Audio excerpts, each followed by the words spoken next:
Disclaimer, this is not a realistic scenario. Please do not take it seriously. Thank you, and bye. What if the Mamluk Sultanate defeated the Ottomans in their war in 1517 and preserved its independence? I'm gonna be honest, this isn't really possible unless some fundamental changes are made to the Sultanate before the war. These would namely be adoption of gunpowder weapons sometime before the 1450s. You know, the same 1450s when the Ottomans were kind of conquering everything. But let's give the Mamluks a chance. Let's say they actually do this. Adopting gunpowder is kind of difficult, but they can do it. I believe in them.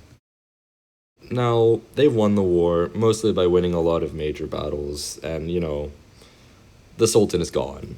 Forget 6-7, he's been 8-6. This would undoubtedly start a crisis in the Ottoman Empire.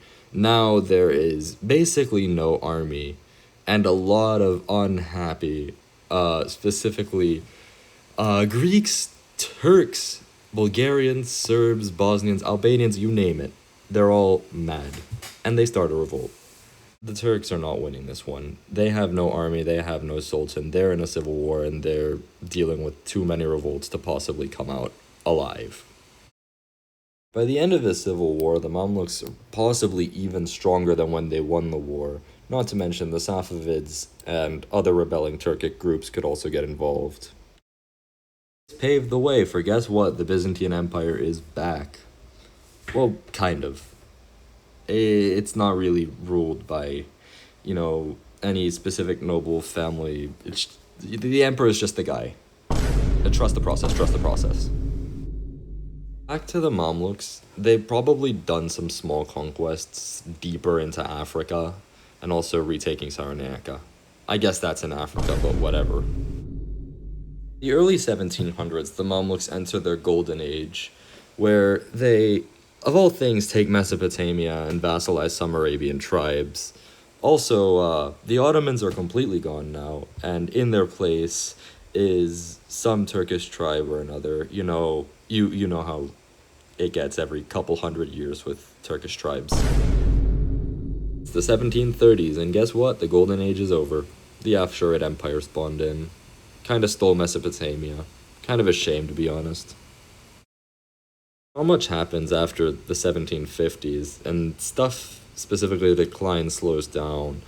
And upon the eve of the Napoleonic Wars, the Mamluk Sultanate is doing quite well for itself, and even fends off a French invasion.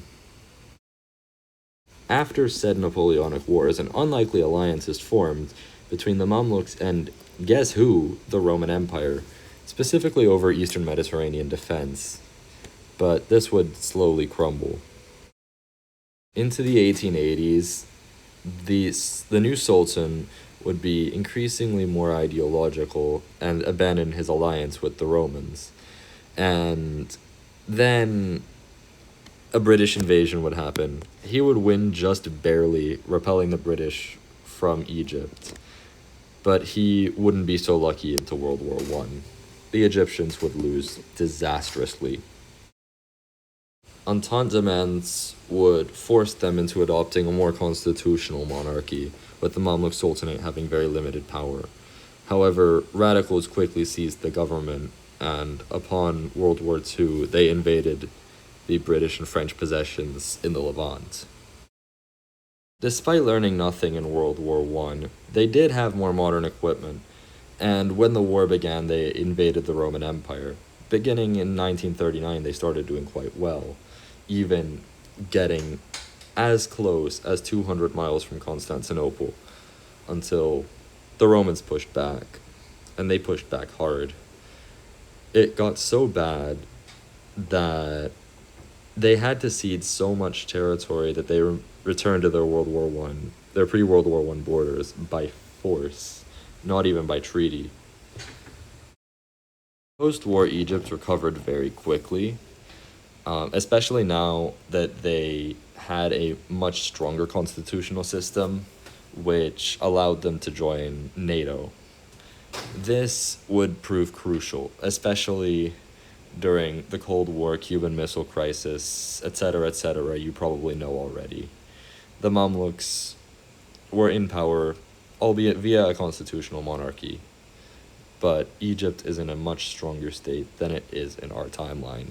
This was my first foray into the world of alternate history. I hope you enjoyed the video, and see you next time. Romanos out.